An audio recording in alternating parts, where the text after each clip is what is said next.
In some pretty exciting news, Boeing has begun developing the early framework for a 737 MAX replacement aircraft, according to the Wall Street Journal. The early stages of development will see the plane maker focus on designing the key narrow-body flight deck to prepare the plane, obviously, for a formal launch.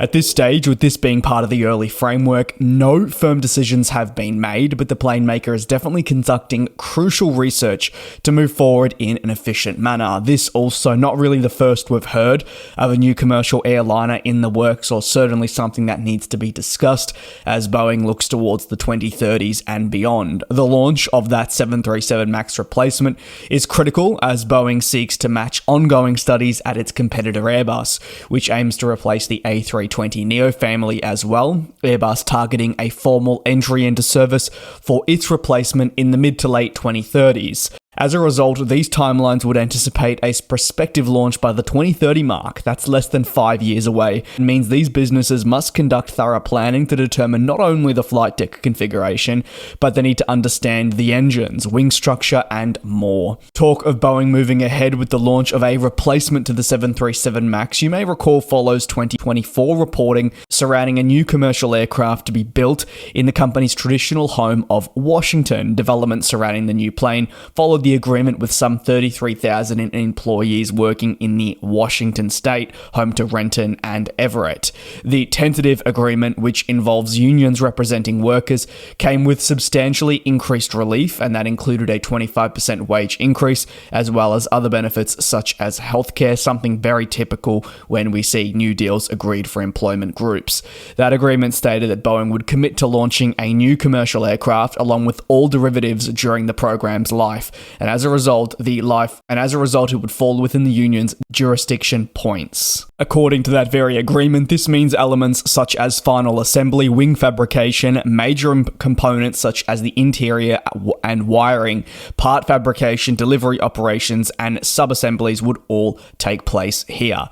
However, there is a catch. During this announcement, it was revealed that the board of directors must launch the program within 4 years, otherwise, by all accounts, the deal would be voided. It is important to know that a commitment to launching the program within 4 years doesn't mean the new prospective plane must be flying by then, but the wheels must firmly be in motion to suggest this is formally being moved ahead with. Why no new aircraft yet? Well, with so much talk really surrounding the 737 MAX replacement beginning to come together, you may recall this follows a decade of discussions about a prospective new aircraft that never really eventuated. Most notably, Boeing's decision not to proceed with the NMA known as the 797 was the most discussed. This decision followed concerns about the inability to offer customers a genuine, worthwhile upgrade on what was currently available with the technologies to them.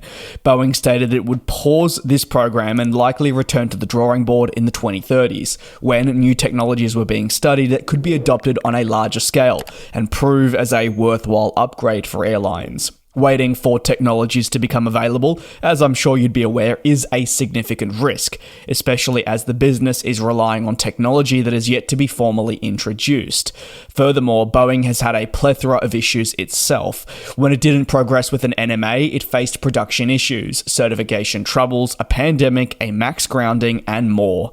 Now, many years on, only a few of those elements have been solved, and arguably they've been replaced with much else. So a new aircraft becomes less optimal, but is still an absolute requirement to not fall further behind, remembering what happened with the A320neo and the 737 MAX, many arguing, and certainly backed through data, that Boeing was forced to really rush the development of the 737 MAX in order to get a plane out sooner rather than later, and maybe stretch the fuselage of the 737, which had been around for so long, that little bit too far. We now know that a 737 replacement will be a clean sheet. What that involves remains to be seen. That is all part of the crucial studies that are taking place. Thanks for watching. Let me know your thoughts down below in the comments as we really begin to enter this new era of flight and what is going to be an utterly fascinating next, say, 5 to 10 years in our industry. And I can't wait to see how it all progresses. Take care, be safe, and I'll see you tomorrow.